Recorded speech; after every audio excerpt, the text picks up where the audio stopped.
Dark Myth Wukong, Chapter 40, Artifact Spirit. As their fists connected, Sun Wukong suddenly sensed something was amiss. His opponent's punch, clearly a full-force blow, carried surprisingly little attack power. It was only due to a suction force emanating from that fist that Wukong wasn't sent flying. Tilting his head slightly, Wukong noticed a similar phenomenon with the phantom avatars above. The opponent's golden, armored Buddha was merely using its hands to generate an immense suction, latching onto Wukong's giant ape phantom. What was happening? Was his opponent all show and no substance? That couldn't be right. In their 100+ exchanges earlier, he had felt the genuine, formidable power of this entity. So why was this final blow so bizarre? Just then, a strange transformation occurred. Wukong's fist, which was pressed against his opponent's, suddenly felt an itching sensation. Looking closer, he was horrified. His opponent's fist was actually entering his own. It felt as if his own arm was swallowing the other being. How is this possible? Since when do I have such an ability? He focused again. No, that's not it. You're forcing your way into my body. Who in the world are you? The figure opposite him remained silent, but its speed of entry increased. Within a few breaths, its entire arm had vanished into Wukong. Yet, Wukong was helpless to stop it. The moment he thought of flinging the figure away and escaping, an overwhelming pressure of heaven and earth radiated from the stone steel, instantly immobilizing him. Forget escaping. He could barely twitch a finger. He could only watch, wide-eyed, as the figure used his fist as an entry point and burrowed into his body. The terror was immense.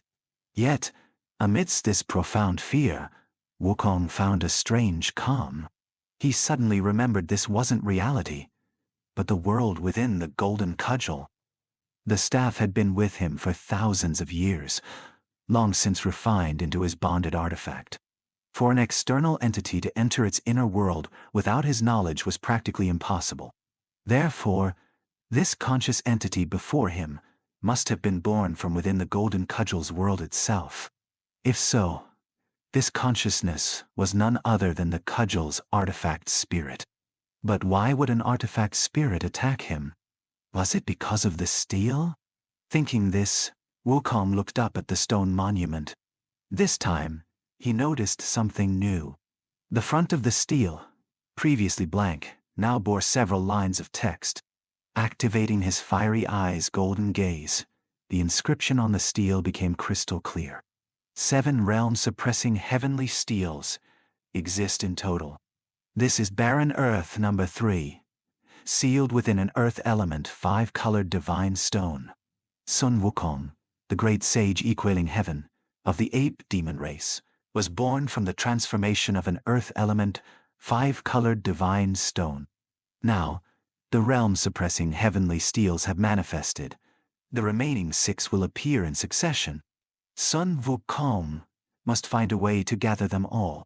Otherwise a great calamity will befall the Pangu Realm.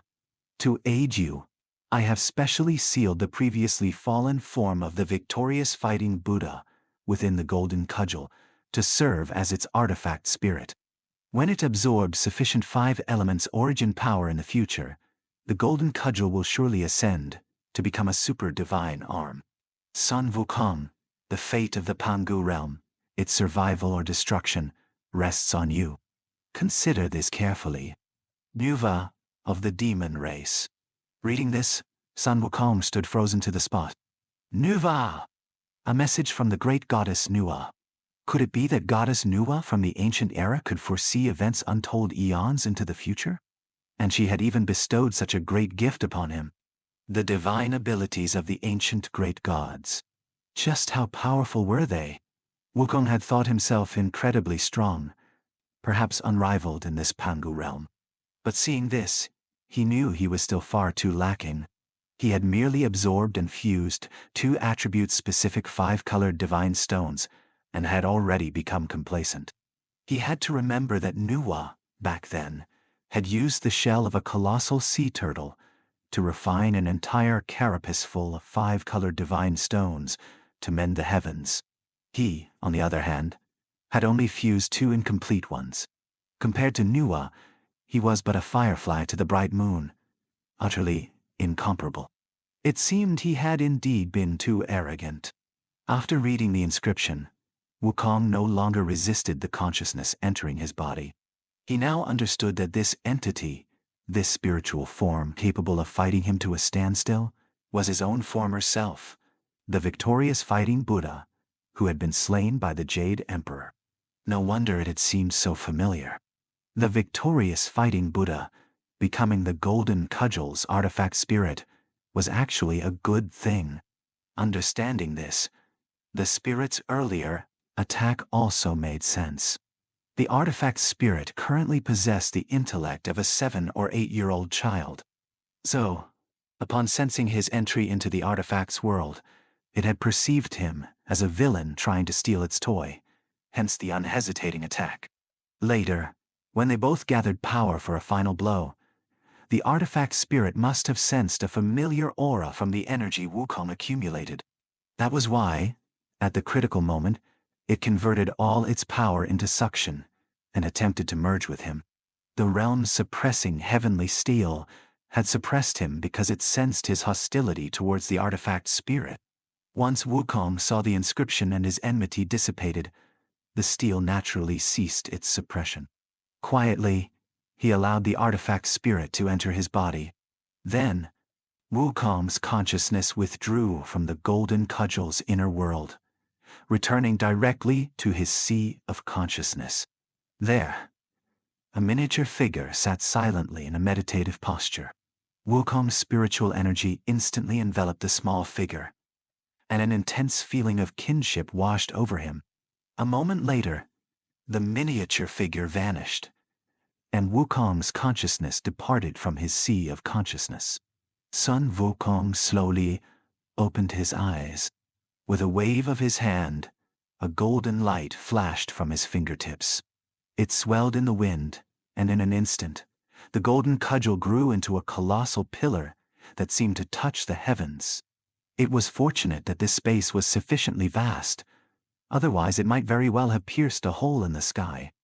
Strange ancient divine runes now covered the Golden Cudgel.